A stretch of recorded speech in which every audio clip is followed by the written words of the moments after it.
성경의 역사 이야기를 하나 시작해 보도록 하겠습니다. 다윗 아시지요? 아멘. 네. 다윗이 여러분 몇 살에 왕이 되었을까요? 네? 성경 지식은 굉장히 많이 알고 있는 것 같아요. 혹시 지난 주일날 서론 부분을 기억하십니까? 저는 절대 여리고성을 무너뜨리지 않았습니다. 혹시 이 중에 여리고성을 무너뜨린 사람이 있나? 지난주에 안 오신 분 중에 두 분이 그런 표정을 짓고 있는. 다윗이 30의 왕이 됩니다. 처음에 유다 족속의 왕이었다가 이제 전체 이스라엘의 왕으로 그가 추대가 됩니다. 30의 왕이 돼서 40년간 통치하고 70에 주께로 돌아가는 것을 우리가 잘 아는 바지요. 성경에 여러분 30이라고 하는 것은 굉장히 또 중요한 의미를 갖는 숫자로 우리에게 알려져 있습니다. 30 그러면 여러분 성경 속에서 어떤 이야기가 생각이 나요? 네? 예수님. 예수님이 공생애를 시작하신 때가 30이셨죠. 네, 그렇습니다. 그리고 여러분 다른 건 좀 기억하실 거예요. 요셉 그러면 어떻게 해요? 요셉이 애굽의 총리가 된 때가 30입니다. 그리고 레위인들이 그 성전 봉사의 음악에서 봉사하기로 시작할 수 있는 나이가 30에 돼야 시작을 할 수가 있어요. 그리고 오늘 우리가 잠깐 살펴본 다윗이 어떻게 해요? 30의 왕이 되었습니다.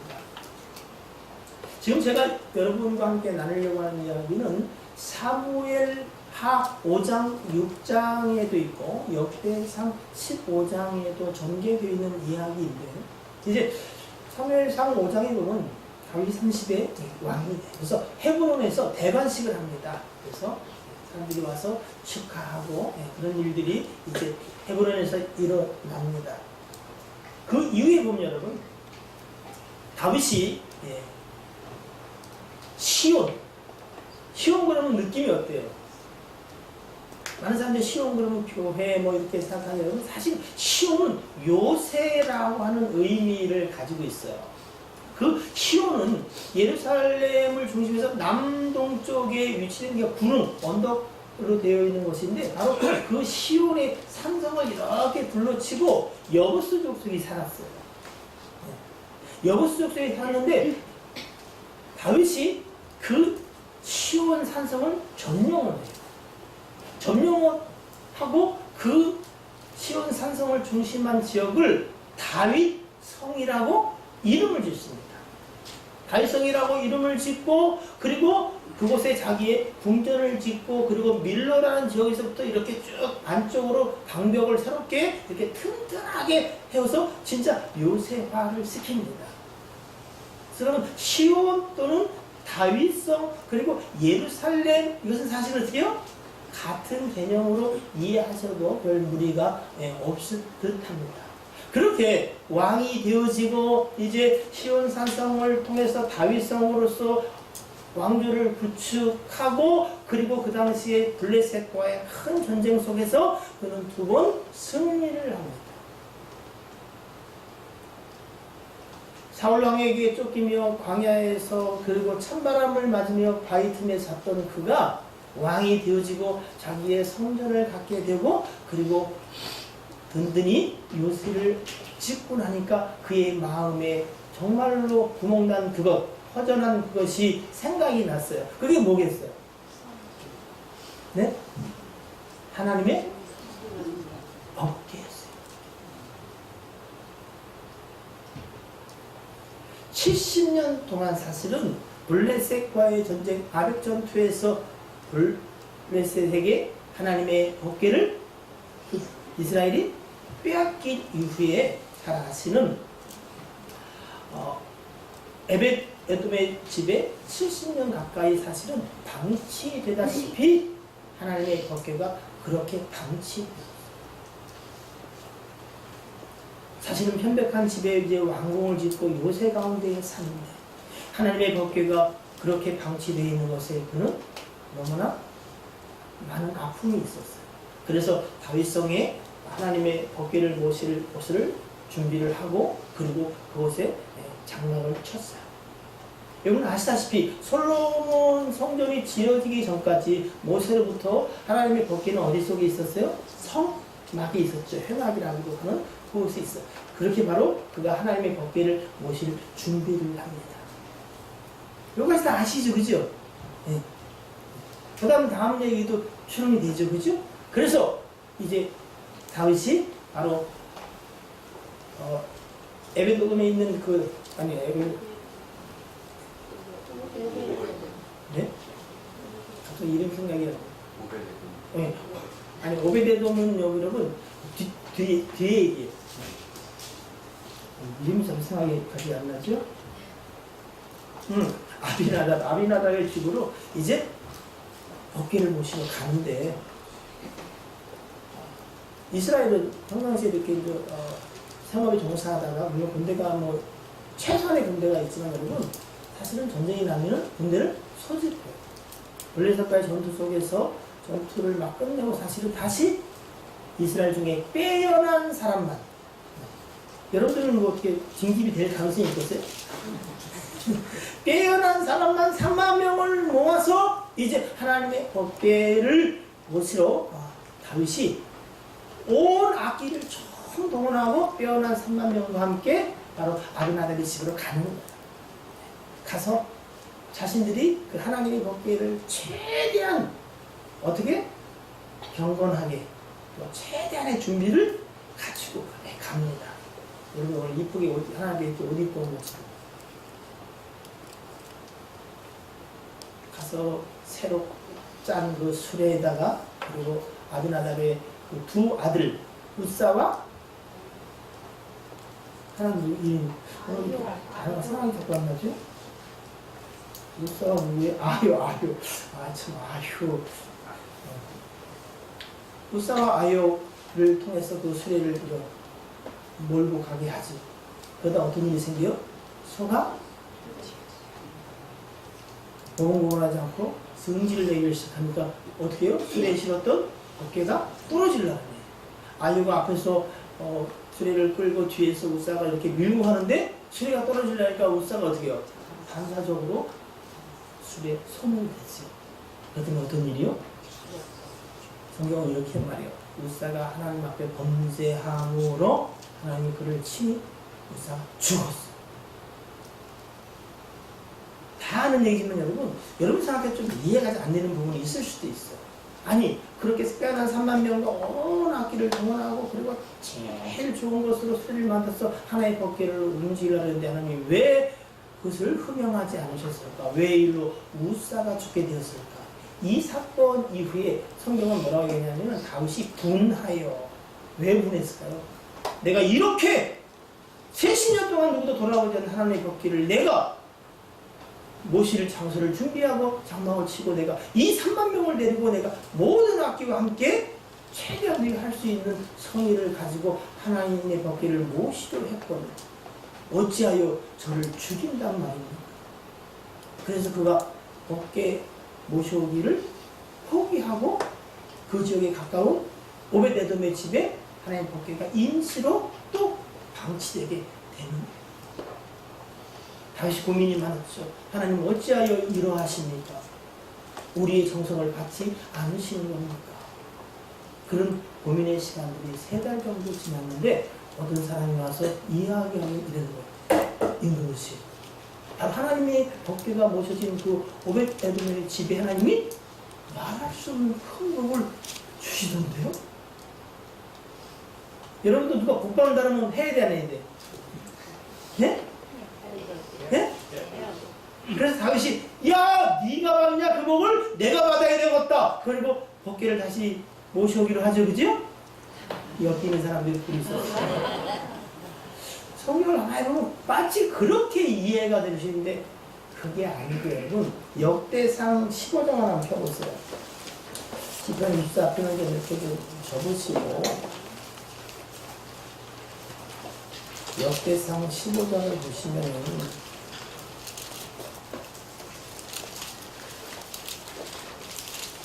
1절만 한번 읽어볼게요.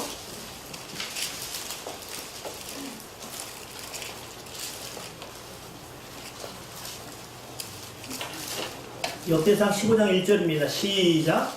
다윗이 다윗성에서 자기를 위하여 궁전을 세우고 또 하나님의 궤를 둘 곳을 마련하고 그것을 위하여 장막을 치고.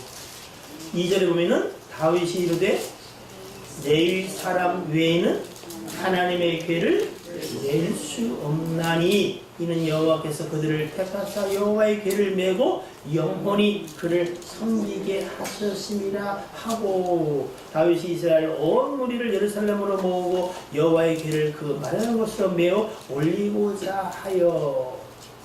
그전에는 뭐에다 싣고 왔다고요? 수레. 수레에다 싣고 오는 것은 무슨 많이 들은 거죠, 그죠? 누가 했던 거예요? 블레셋이 하나님의 법궤로 말미암아 어떻게 해요? 자신들에게 저항과 저주가 오니까 그것을 다시 이스라엘로 돌리고자 할 때에 법궤를 운반하던 수단이에요. 수레에 쓰고. 이상하죠? 아니 왜 우상을 섬기는 사람들이 했던 짓들을 하나님의 백성들이 따라 했는지 모르겠어요. 왜 그랬을까? 말이 안 되는 것 같은데. 하나님을 그렇게 사랑했던 다윗이 왜 그랬을까? 제 생각에는 이런 것 같아요. 하나님의 주목한 게 아니라 누구에게 주목해요? 자기 자신에게 주목해요. 내가 이제 하나님의 법궤를 모시리라.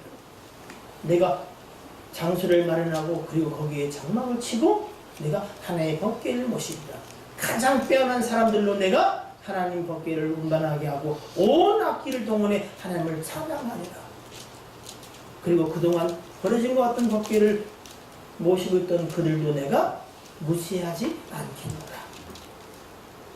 자기의 생각 속에 다 합리화적이고 어떻게 해요? 좋은 생각이고 그리고 정성이 담겨진 것 같은 그런 일들로 자기 생각이 꽉 찼던 거예요. 그러나 자기의 뜻대로 되지 않고 오히려 하나님이 그 일에 마치 징계를 하는 것처럼 무살을 치시니 다윗이 분했어. 자기 연민과 자기 생각 속에 3개월을 고민했다니까, 그분. 난 그분이 사실은 조금, 다윗이 누구라도 성경을 융통하고 여호와의 신에 충만했던 사람인데, 자기 중심적인 생각을 갖는다는 게 얼마나 무서운 건지 몰라요. 그때 하나님이 그의 무지를 깨닫게라도 하시듯 어떻게 해요? 에벳 오돔의 이야기를 하니까 그때 하나님이 어떻게 해요? 그를 깨닫게 하신 거예요. 아하. 하나님은 오직 우리에게 선하게 하시는 분이지. 내가 왜 분을 냈을까? 그리고 생각하니까 그렇게 어렵지 않은. 하나님의 법궤는 애초에 누구만?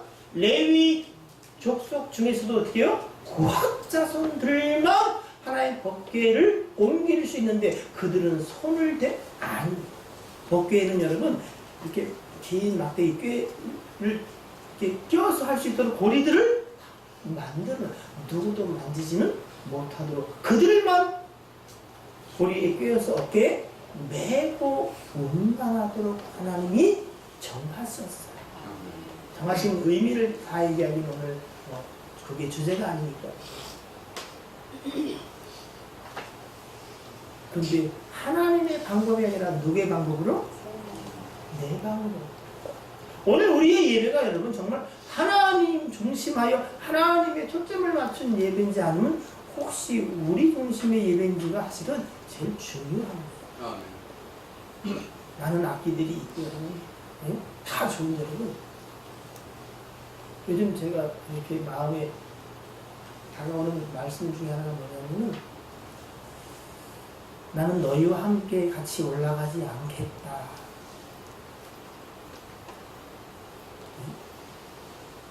그러나 내가 너희들과 약속을 지키겠다. 우리는 하나님의 약속을 붙잡고 하나님의 약속이 성취되기를 원하는데 여러분 하나님의 약속이 성취되는 것보다 더 중요한 것은 정말로 중요한 건 뭐예요? 하나님이 함께 하시는. 그래, 나 약속했으니까 난 약속은 이루마. 그러나 난 너희와 함께 올라가지 않겠다. 정말로 저와 여러분들이 소망하는 것은 하나님이 우리에게 복 주시마 약속하신 것들을 받아 누리는 게 중요합니까? 아니면 정말 하나님이 우리와 함께 하는 게 정말로 저와 여러분들의 참된 복입니까?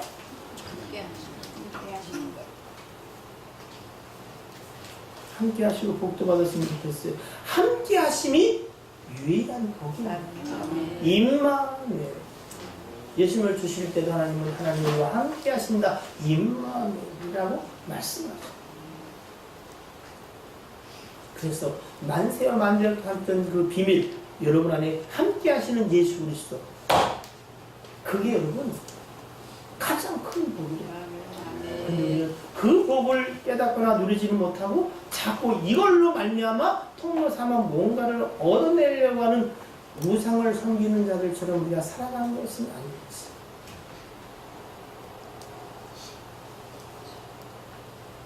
하나님의 방법으로 하나님의 법궤가 다윗성에 안치가 됩니다. 오늘 사실 시편 24편은 물론 학자들마다 조금 차이가 있습니다만 이 시편 24편의 배경이 뭐냐? 바로 사무엘하 6장 또는 역대상 15장에 하나님의 법궤가 다윗성에 이제 들어오시는 것들을 축하하고 노래하고 그리고 그것을 배경으로 지금 이야기하고 있는 게 시편 25편이라는 거예요. 그래서 그때 이 시편 25편을 크게 찬양하고 불렀다는 거예요. 자, 저를 보시겠습니다. 사실은 제가 교육자들하고도 숙제를 한번 내준 적이 있어요. 시편 24편의 7절부터 문들아 너희 머리를 들릴지어다. 이게 찬양은 신나게 하는데 무슨 뜻인지 알아갖고 다음 주에 와라. 그러면 한번 이것을 이렇게 얘기한 적이 있어요. 어제? 어제인가? 그저께인가? 우리 예인이가 아빠 그게 무슨 뜻이야? 내가 한번 얘기해 준 것 같은데 잊어버렸대. 이거 여러분 정말로 중요한 거예요. 오늘 우리 하나님 예배하잖아, 그치요? 그 예배자에게 오늘 사실 하나님은 문들아 너희 머리를 들지어다. 머리를 들으셔. 머리를 들었어.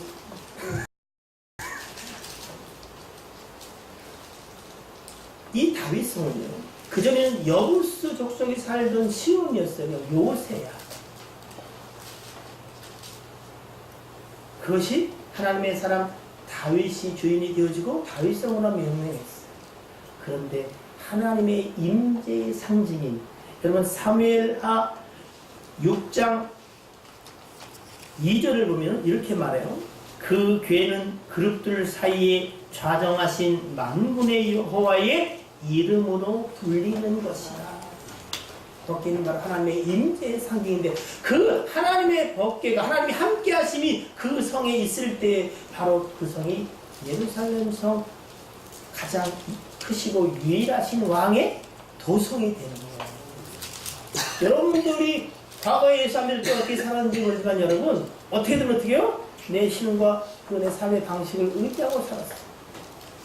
그래서 여러분이 하나님의 사람이 되었어요. 근데 정말로 여러분 중요한 것은 여러분 안에 좌정하신 그분을 확인하고 기억하는 게 필요해요. 오늘 이 예배를 통해서 여러분 우리 가운데 임재하신 그 하나님을 다시 한번 맞아들이는 그게 필요해요. 아멘. 오늘 성경은 이렇게 말해 문들아 너희 머리를 들지어다. 어떤 학자는 이렇게 해석하기도 해요. 그전에는 성전이 아니라 뭐였다고? 성막이었죠. 성막에 문들이 있잖아요. 그죠? 지성소에 문들이 있고 또 성소에 문들이 있고 문들이 있잖아요. 문들이 뭘로 만들어졌을까요? 천막이겠죠. 그러면 사람이 들어가려면 천막을 어떻게 해요? 쭉 이렇게 위로 올리든지 이렇게 뭘 이렇게 그래서 그 문들을 들듯이 의인화해서 머리를 들지어다. 왜 하나님의 법궤가 들어간다. 뭐 이렇게 표현했다는 말을 하기도 하고 또 어떤 사람들은 이것은 예루살렘으로 입성하시는 바로 예수 그리스도의 그 왕되심에 대한 찬양이다라는 말도 있고 그러나 저는 궁극적으로 이런 생각을 합니다. 우리의 심령의 문들 속에 하나님이 주께서 들어오기를 원하십니다. 너희의 마음의 문들을 열고 영광의 왕 유일하신 그분을 너희 안에 놓으시라고 성경은 그렇게 얘기합니다. 9절을 보시면 문들아 너희 머리를 들지어다. 영원한 문들아. 여러분 그 성막은 영원한 것이 아니었어요. 곧 솔로몬의 성전이 지어졌어요. 그러나 솔로몬의 성전은 다시 불타 사라져버립니다. 정말로 영원한 성전이 뭔지 아세요? 영혼의 고전 3장 16절 말씀처럼 하나님의 성령이 너희 안에 거하시 너희가 하나님의 성전된 것을 알지 못하느냐. 그분은 너희와 함께 영원히 계시고 떠나지 아니하겠다라고 하시. 성막도 중요하고 솔로몬 성전도 중요하지만 정말로 이 시대에 여러분과 저에게 중요한 게 뭔지 아세요? 성전된 여러분. 그분이 우리 안에 오셔서 영원히 거하시고 자정하고 통치하시기 위해서 우리에게 문을 열라. 그분이 우리 안에서 통치하고 우리를 다스리고 영광을 받으시면 어떤 일이 일어날 것 같아요? 네? 여러분 안에 들어오셔서 정말로 통치하고 다스리기 원하시는 그 하나님은 시편 24편에 보니까 어떤 하나님이냐면은 땅과 거기에 충만한 것과 세계와 그 가운데 사는 모든 자들은 다 뭐요? 여호와의 것이요. 만드셨고 그가 통치하시며 주인이시다는 이야기입니다. 2절 여호와께서 그 터를 바다 위에 세우시며 강들 위에 건설하셨도다. 그러면서 3절에 한번 말씀을 같이 읽어볼게요. 시작. 여호와의 산에 오를 자가 누구며 그의 거룩한 곳에 설 자가 누구며. 하나님의 거룩한 산에 하나님의 거룩한 전에 거할 자 설 자가 누구냐입니다. 여러분 하나님의 임재가 임하기에 합당하신 분들이십니까? 네? 수많긴 많은데 참 얘기하기가 좀 껄끄러우십니까? 오늘 시편 24편은 그들이 누구냐? 곧 손이 깨끗하며 마음이 청결하며 뜻을 허탄 데 두지 아니하며 거짓 맹세하지 아니한 자들이로다. 그는 여호와께 복을 받고 구원의 하나님께 의를 얻으리니. 이거는 뭐요? 얻으리니 아직 이루어지지 않은 일인데 우리는 이루어진 자들입니까? 아니면 이루어갈 자들입니까? 이루어진 자들이다. 그러면 이렇게 말해 여러분에게는 여러분은 복을 받았으니 구원의 하나님께 의를 얻은 자요. 여러분의 손은 깨끗하며 마음이 청결하며 뜻을 허탄한 데 두지 아니하고 거짓 맹세 아니하는 자들입니다. 이 말씀에 기준하여 우리의 삶을 다시 한번 새롭게 하시옵소서. 시편 한번 15편을 보실까요? 조금 넘기셨어요. 시편 15편을 보시면 이렇게 말씀합니다. 여호와여 어디에? 주의 장막에 머무를 자 누구며 주의 성산에 사는 자 누구니까. 누구라고요? 정직하게 행하며 공의를 실천하며 그의 마음에 진실을 말하며 그의 혀로 남을 허물하지 아니하고 그의 이웃에게 악을 행하지 아니하며 그의 이웃을 비방하지 아니하며 그의 눈은 망령된 자를 멸시하며 여호와를 두려워하는 자를 존대하며 그의 마음에 선한 것은 해로울지라도 변하지 아니하며 이런 사람의 주의 장막에 머무르고 주의 성산에 사는 자라고 이야기합니다. 우리는 이렇게 행해서 주의 장막과 성산에 거하는 자가 아니라 오직 주의 은혜로 성산에 거하게 된 자. 이 하나님이 우리 가운데서 이루기를 원하시는 것, 그것은 바로 오늘 이야기한 것처럼 그런 자로 우리의 삶을 인도하실 것이다. 우리가 다시 한번 문들을 열고 그 영광의 왕을 모시는 이 예배와 그리고 우리의 신앙의 고백 가운데서 하나님 우리가 기억할 게 뭐냐면 여러분 주께서 이미 이 일을 이루시고 우리 가운데 이 일을 이루어가기를 원하십니다. 이제는 율법의 요구가 아니라 이미 우리 가운데 이루어진 것을 기억하고 하나님 여러분 거짓을 하나둘 버리고 정직히 사는 일이 우리에게는 요구됩니다.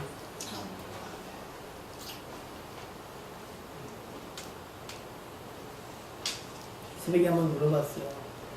정말 여러분 생각에는 하나님이 정말 하나님이 찾으시는 자, 원하시는 자는 누구일까요? 여러분 생각에는 하나님이 여러분이 어떠했으면 좋을 것 같아요? 얘야 돈을 좀 많이 벌어가지고 좀 부활 성전을 좀 아름답게 지어줄래? 그렇게 혹시 하나님이 요구하시는 분 계세요? 그거는 아마 내 생각에는 잘못 들었을 것 같아요. 왜? 하늘들이라도 하나님을 용납할 수 없고 내가 어찌 사람의 손으로 지은 집에 거하겠냐 이렇게 말씀하시니 그런 요구를 하지는 않으셨을 것 같아요. 그럼 여러분에게 요구하는 건 뭘까요? 공부 열심히 해서 훌륭한 사람 돼가지고 내가요 그것도 다 줘. 각자 하나님이 구체적인 이야기를 하실 수 있으나 정말 하나님이 여러분에게 모든 것의 주인 되고 아무것도 부족하지 않는 통치자 하나님이 여러분에게 일단은 내가 보니까 눈을 들기로 하셨다. 눈을 들어 저를 봐요.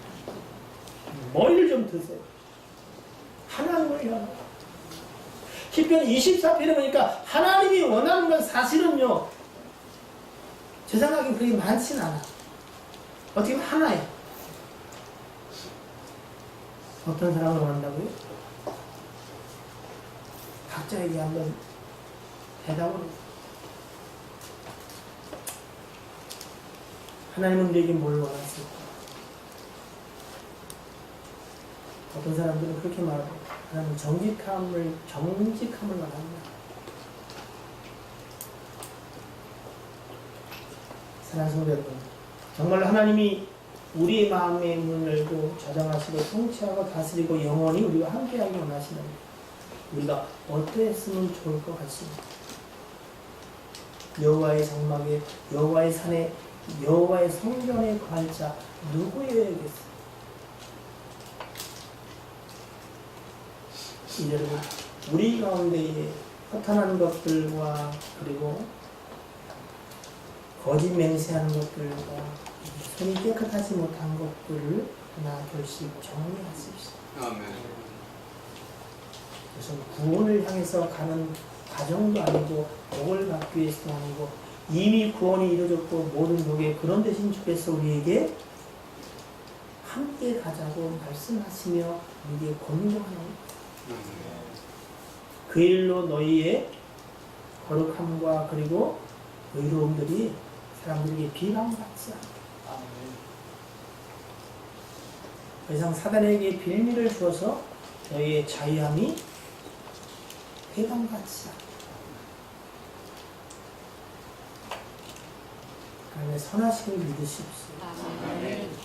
그는 우리에게 복 주시고 의롭다 하시는 분이십니다. 하나님 우리에게 많은 것을 요구하는 것이 아니라 시편 24편의 말씀을 보니까 6절에 이는 여호와를 찾는 족속이요 야곱의 하나님의 얼굴을 구하는 자 주 앞에 나오기를 원하세요. 여러분 하나님께 기도하기를 원하십니다. 하나님은 오직 정결하고 진실한 자를 찾기를 원하시는데 오직 하나님을 의지하고 내 의와 생명이 거기에 있습니다. 정말로 한 가지의 고백, 세상의 모든 것이 내게서 멀어질지라도 하나님이 나와 함께 하심이 분명하면 정말로 그것이 참된 복이라고 진짜 믿는 사람.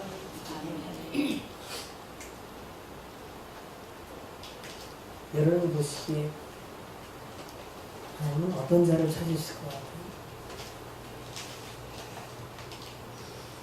여러분의 삶이 힘들고 어려워서 참 내가 하나님께 아무것도 할 수가 없구나 여러분 그런 절망적인 순간조차도 여러분 하나님은 여러분에게 한 가지를 요구하세요. 나를 찾으며 내게 엎드리기. 동사는 그런 얘기 하더라고. 민숙이 요즘 뭐 PT를 하시고 그러면서 그 중에 하나 이렇게 당하는 게 하나가 뭐냐면은 모세가 일만 터지면 백성들이 자신을 원망하고 돌로 치겠다고 다른 장관을 세워 다시 애굽으로 예수 안 믿던 대로 돌아가겠다. 예수 믿으려고 너무 힘들다. 그러면 사실은 사람이 어때요? 저걸 믿음이라고 하고 참 이렇게 불평하고 뭐 그럴 수 있는데 하나님의 마음을 조금이라도 헤아려 알게 된 모세는 그때마다 어떻게 한다고요? 하나님께 그냥 엎드렸어. 그럴 때 하나님이 그의 영광으로 그가 엎드린 그 회막에 친히 임하셨어요. 아멘. 사업이 잘 안 됩니까? 애매한 일들로 화가 끓습니까? 자식이 왼수 같으십니까? 괜찮습니다.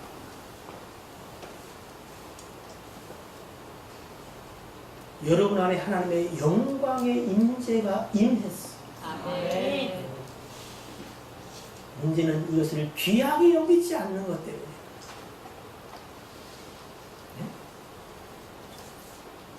시온 산성 요새 좋아요. 그러나 정말로 복된 건 뭐? 하나님의 임재의 상징인 법궤가 그곳에 와서 참으로 그것이 하나님의 유일하신 왕의 통치권에 들어온 그분의 임재가 있는 그곳, 그게 의미가 있는 거예요. 네? 여러분이 무엇을 화려하게 한 것에 집중하지 마세요.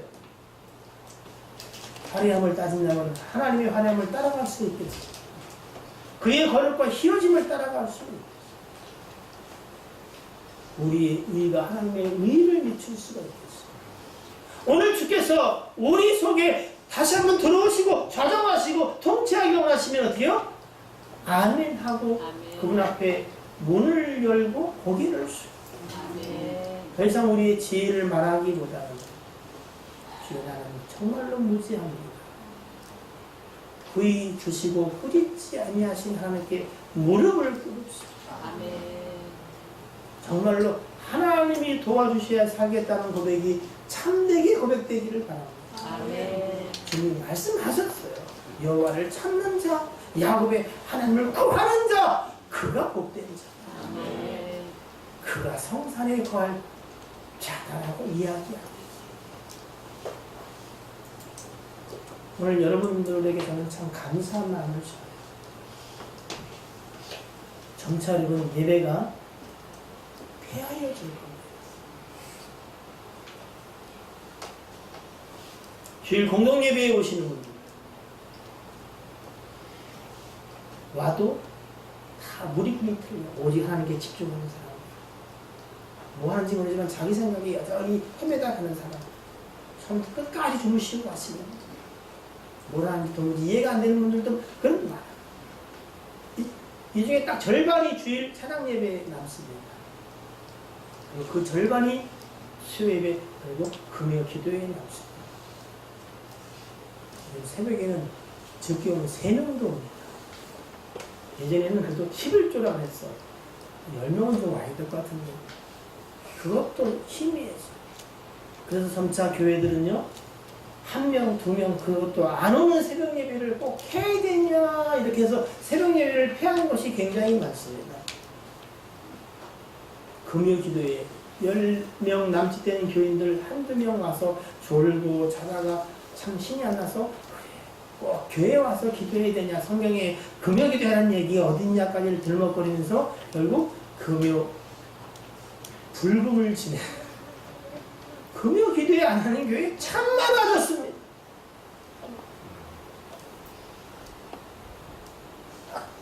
수요 예배는 어떻게 다 드리나요? 드리고 안 드린 얘기를 하는 게 아니에요. 여러분의 마음은 어디에 계십니까?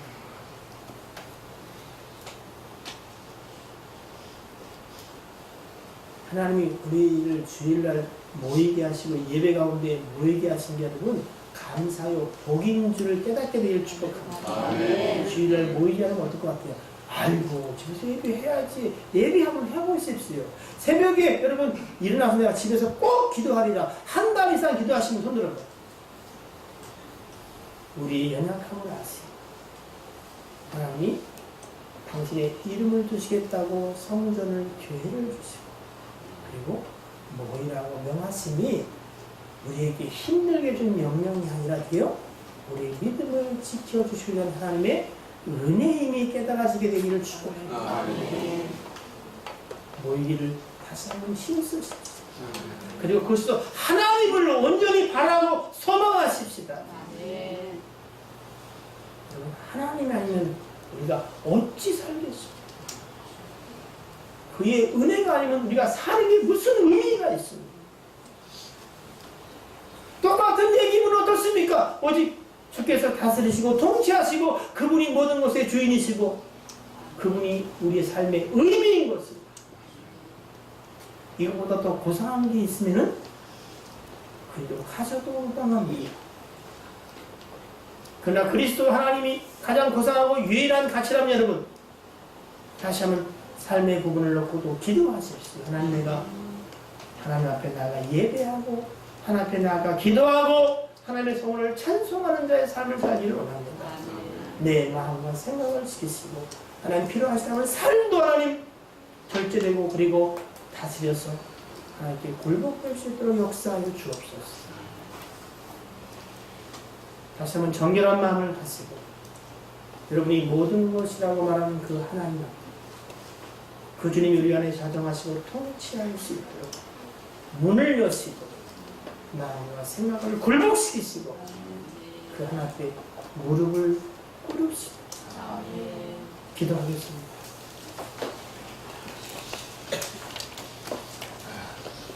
여호와여 주의 장막에 머무를 자 누구며 주의 성산에 사는 자가 누구입니까?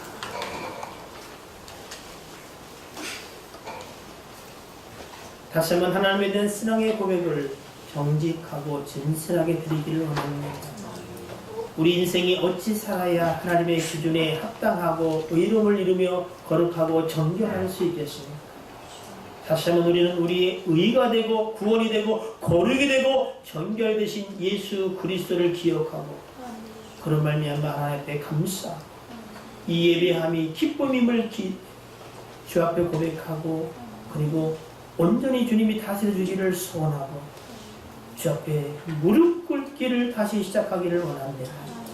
하나님